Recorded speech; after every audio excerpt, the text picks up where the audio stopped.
Hello everyone. Exam mock पर आप सबका स्वागत है। तो इस क्लास में हम लोग प्रैक्टिस करेंगे नंबर सिस्टम के क्वेश्चंस को, और ये सभी क्वेश्चंस आपके आरआरबी में प्रीवियस ईयर में पूछे जा चुके हैं। ठीक है, तो विदाउट वेस्टेड टाइम क्लास को शुरू करते हैं। पहला क्वेश्चन है, एक कक्षा 9 बजे प्रारंभ होती है और 12:27 क्या होती है, बंद हो जाती है। ठीक है, चलती है। इस अवधि के दौरान 4 पीरियड्स होते हैं। प्रत्येक पीरियड के बाद विद्यार्थी को 5 मिनट की छुट्टी दी जाती है। प्रत्येक पीरियड की वास्तविक अवधि बतानी है। अब देखिए क्या है, एक क्लास 9 बजे शुरू हुई थी और कब से कब तक रन करती है, 9 से लेकर चलती है 12:27 तक। तो मतलब क्या हो गया, वो 3 घंटे 27 मिनट चलती है। अगर इसको मिनट में कर दिया जाए तो 180 मिनट और ये 27 मिनट अलग है। ठीक है, ऐसे लिख लो अभी, क्योंकि इसको सरलता से सॉल्व करने के लिए इसको ऐसे बनाया गया है। तो यहाँ पर 180 मिनट ये हो गए, 27 ये हो गए। ठीक है, इसको अभी जोड़ना नहीं है। अब क्या बोला जा रहा है कि 4 पीरियड लगते हैं, 1 2 3 4, ये आपके 4 पीरियड हो गए। इनकी हमें वास्तविक अवधि बतानी है। ठीक है, कि वास्तविक अवधि आखिर इनके बीच में कितनी थी। सॉरी, ये भी होगा यहाँ पर। ये 4 पीरियड लगते हैं। प्रत्येक पीरियड के बाद अभ्यर्थी को 5 मिनट की छुट्टी दी जाती है। अब देखो, ये वाली जो अवधि है ना, एक से दो दूसरे पीरियड के बीच में कितनी अवधि दी जाती है, 5 मिनट की ये छुट्टी दी जाती है।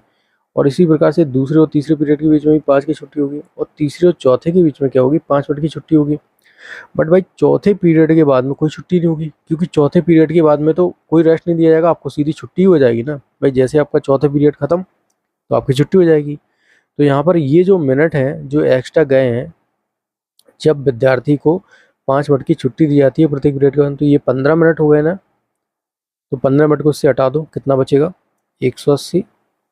ठीक है, और ये 15 कितने हो जाएंगे, ये बचेंगे 12। तो ये 12 मिनट ही हो गए। अब बताना है कि प्रत्येक पीरियड की वास्तविक अवधि कितनी थी। तो 4 पीरियड होते हैं, 4 से डिवाइड कर दो दोनों तरफ से, ये कितना हो जाएगा 45, और ये कितना हो जाएगा 3। तो ये कुल मिला के कितने मिनट हो गए, 45 प्लस 3 मिलके हो गए 48 मिनट। तो कुल मिला के जो वास्तविक अवधि होती है क्लास की, वो कितनी होती है, 48 मिनट की।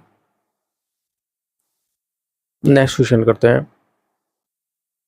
ऐसे कितने धन पूर्णांक हैं ए संभव हैं जिनके लिए A square less than N equal 5 के सत्य हो।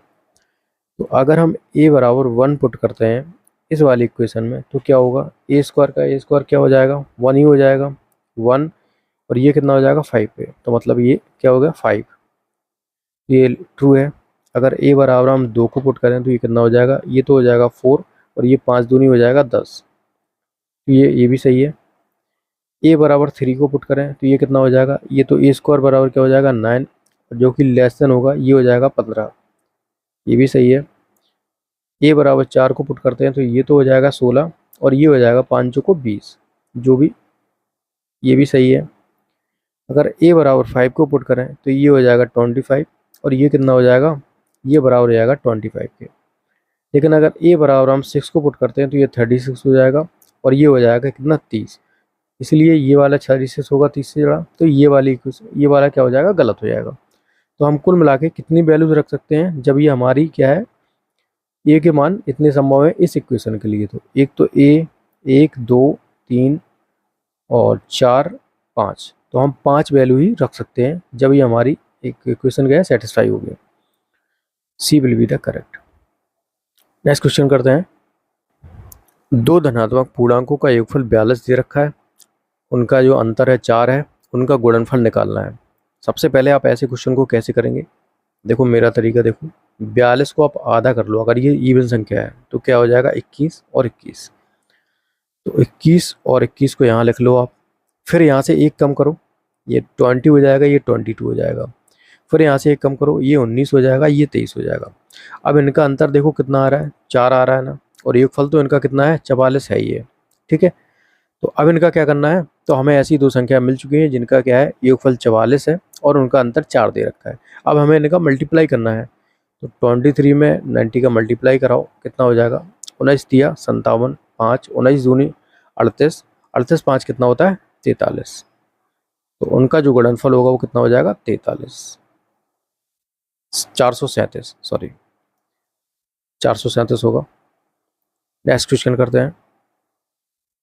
यदि p एक अभाज्य संख्या है और q स्क्वायर को विभाजित करती है तो p इसमें से किसी अनिवार्य रूप से विभाजित नहीं करेगी। भाई p एक अभाज्य संख्या दे रखी है, ठीक है, और ये q स्क्वायर को विभाजित करती है। मान के चलो हम p को मान लेते हैं 7 और q स्क्वायर हम कितना मान लेते हैं, 14 मान लेते हैं, ठीक है। 7 तो ले नहीं सकते हैं, ले सकते हैं, कुछ भी ले सकते हैं, बट आपको समझाने के लिए। और 14 का स्क्वायर क्या कर दो, 14 का स्क्वायर करो, कितना हो जाएगा 196। तो क्या 7 इसको विभाजित कर देगी, 7 एक, अब 7 दूनी 14, 17 56, यस। तो p एक हम p मान लेते हैं कितना 7 मान लेते हैं और हम q मान लेते हैं कितना 14, ठीक है। तो ये क्या बोला जा रहा है कि अगर p इसे किसी मतलब p क्या है q को q स्क्वायर को विभाजित करती है, मतलब 14 के स्क्वायर विभाजित करती है, तो p इनमें से किसी अनिवार्य रूप से विभाजित नहीं करेगी। अब जो q का मल्टीप्लिकेशन में है उसे भी विभाजित करेगी, ठीक है। और देखो यहाँ पर q के स्क्वायर तो कर ही रही है, उसमें 2 को मल्टीप्लाई करा दिया वो भी करेगी, 3 के q को मल्टीप्लाई करा दिया वो भी करेगी, बट करेगी किस में नहीं, q+1 में। अगर q+1 में कैसे, 14 + 1 कर दो इसको, कितना हो जाएगा 15। क्या 15 को कर पाएगी, नहीं कर पाएगी। चलिए नेक्स्ट क्वेश्चन करते हैं। ये इक्वेशन दे रखी है और निम्न कंडीशन से ये बताना है कौन से पूर्णतः विभाजित करेगा। जब भी ऐसा क्वेश्चन दे रखा हो देखो क्या करना है, हमेशा एक घात कम लेके इसमें कॉमन ले लो। तो यहाँ पर हम 3 की पावर 24 कॉमन ले लेते हैं, तो यहाँ पर 3 बचेगा, यहाँ बचेगा 9, यहाँ बचेगा 27, यहाँ बचेगा 81। तो 3 की पावर 24 मल्टीप्लाई बाई क्या हो जाएगा, 9 3 12, 8 9 17 3 20, 2 8 2 10 और 2 12, 120। 120 के अगर हम फैक्टोरियल करते हैं तो कितने आ जाएंगे, 30 चौको 120, जो कि आपका ऑप्शन गिवन में है, तो डी। तो इसे पूर्णतः विभाजित कौन करेगा, 30, ठीक है। नेक्स्ट क्वेश्चन करते हैं। एक विद्यालय में खेल दिवस में प्रत्येक कतार में 30 छात्रों को खड़ा करके 16 कतारें बनती हैं। यदि प्रत्येक कतार में 24 छात्रों को खड़ा करें तो कितनी कतारें बनेगी। भाई प्रत्येक कतार में 30 छात्रों को हमने खड़ा किया तो कितनी कतारें बनी, 16 कतारें बनी। तो टोटल बच्चे कितने हो गए, 480। अब बोल रहा है कि हमें 30 में नहीं करना, 24, प्रत्येक कतार में हमें 24 बच्चे चाहिए। तो 480 डिवाइड बाई कितना कर दो, 24 कर दो, तो 24 दूनी 48। तो अब कितनी कतारें बनेगी, 20 कतारें बनेगी। नेक्स्ट क्वेश्चन करते हैं। x की पावर a माइनस के a की पावर n पूर्ण रूप से x माइनस a द्वारा किस स्थिति में विभाज्य होगी। तो इसका सीधा सीधा आंसर है, ये क्वेश्चन काफ़ी ज़्यादा पूछा जाता है। इसका एक फॉर्मूला है कि ये x माइनस के a द्वारा क्या है, x माइनस a के द्वारा विभाजित करती है। तो इसका जो सीधा आंसर होगा, जब n कोई भी संख्या हो। भाई n कोई भी संख्या हो इसलिए क्योंकि n की पावर सेम दे रखी है, तो x बराबर x माइनस के a बराबर 0 रखेंगे तो x बराबर a हो जाएगा ना, ठीक है। तो इसलिए यहाँ पर क्या होता है, जब n कोई भी संख्या हो, तो इसका सीधा सीधा आंसर यही होता है। नेक्स्ट क्वेश्चन, कितने धन पूर्णांकों के लिए a ये वाला कथन सत्य होगा। अभी हमने क्वेश्चन किया था, तो a बराबर पहले हम 1 फुट कर लेते हैं, तो 1 इज लेस देन 2, ठीक है, ये सही हो जाएगा। a बराबर जब हम 2 पुट करते हैं तो ये 4 हो जाएगा और ये भी बराबर हो जाएगा 4। दैट्स इट, बस हमें बराबर या लेस देन देखना था। अगर हम इससे ज़्यादा रखेंगे तो हमारे ज़्यादा हो जाएगी वैल्यू, ए की वैल्यू, जो कि क्या होगी, गलत हो जाएगी। तो हमारे 2 मान ही यहाँ पर संभव है, option B will be the correct. Next question करते हैं। दो संख्याओं का अंतर इतना दे रखा है, जब बड़ी संख्या छोटी संख्या से विभाजित की जाती है तो भागफल 6 आता है और शेष फल 15 है। छोटी संख्या कौन सी होगी। अगर आप इसको बेसिक से करने जाओगे तो काफ़ी ज़्यादा टाइम ले लेगा, काफ़ी ज़्यादा कैलकुलेटिव होगा, बट मैं जो ट्रिक बता रहा हूँ उससे करो इसको। सबसे पहले मैं ऑप्शन ए को चूज़ करते हैं। अब ये बताइए, दो संख्याओं का अंतर अगर 1335 दे रखा है तो मतलब दोनों संख्या ऐसे दे रखा है, x माइनस वाई का अंतर कितना दे रखा है, 1365 दे रखा है। अगर हम एक संख्या यहाँ पर क्या मान लेते हैं, छोटी संख्या में यहाँ पर क्या मान लेते हैं, अगर 240 मान लेते हैं तो y बराबर क्या हो जाएगा, y बराबर क्या हो जाएगा, ये संख्या इसमें आके ऐड हो जाएगी। या x मान लेते हैं तो ये संख्या इसमें ऐड हो जाएगी, तभी तो बनेगी ना, तभी तो बड़ी संख्या बन पाएगी ना। अभी तो इनका अंतर दे रखा है ना। तो क्या करते हैं, ऑप्शन ए को पिक करते हैं। ऑप्शन ए को पिक करते हैं। आप मुझे एक बता दीजिए, जब हम छोटी संख्या से भाग देते हैं तो भागफल 6 आता है। अब जैसे हम 240 को इसमें ऐड करेंगे तो 240 में तो 240 का एक बार भाग जाएगा ही जाएगा, और 365 में हमें 240 का और भाग करना पड़ेगा, ठीक है। अगर हम इसको करते हैं कितना, अगर हम 5 टाइम्स कर देते हैं तो ये कितना हो जाएगा, इसका 5 टाइम कितना होगा, 1000 प्लस 4 पंचे 20, ये हो गया 1200। फर्दर हम 240 करेंगे तो हमारा 1300 से ऊपर हो जाएगा। तो ये वाला ऑप्शन तो होगा नहीं, क्योंकि हमें चाहिए शेष कितना, 15 ही शेष चाहिए। तो ठीक है, ऑप्शन बी को उठाते हैं। ऑप्शन बी को उठाएंगे 270। तो जैसे मैंने बताया कि 270 को जब हम इसमें ऐड कर देंगे तो एक बार तो 270 इसमें छुपाई है, तो एक बार तो भाग चला ही जाएगा। फिर क्या करेंगे, 1365 में हम 270 से फर्दर भाग करेंगे। तो ये तो एक हो गया इसका भागफल। इसका भागफल कितना हो जाएगा, अगर हम इसका 5 टाइम करते हैं तो ये 1000 हो जाएगा, और इसका करते हैं तो 7 पन्ना 35, 350 हो जाएगा। तो ये कितना हो जाएगा, 1350। 1350 और 1365 का अंतर 15 होता है। दैट्स इट, हमें यही तो चाहिए था। हमारा जो भाग कितनी बार गया, 5 बार गया, और शेषफल इसमें से कितना बचा है, 15 बच रहा है। बस देखो, एक बार ये भागफल हो गया, एक ये भागफल, तो ये हमारे 6 बार तो भाग चला जाएगा। ठीक है, 6 बार भाग चला जाएगा हमारा। तो संख्या कौन सी हो जाएगी, अगर बड़ी संख्या की बात की है तो 1365 प्लस 270 कर दो, तो यहाँ से बड़ी संख्या भी निकल के आ जाएगी।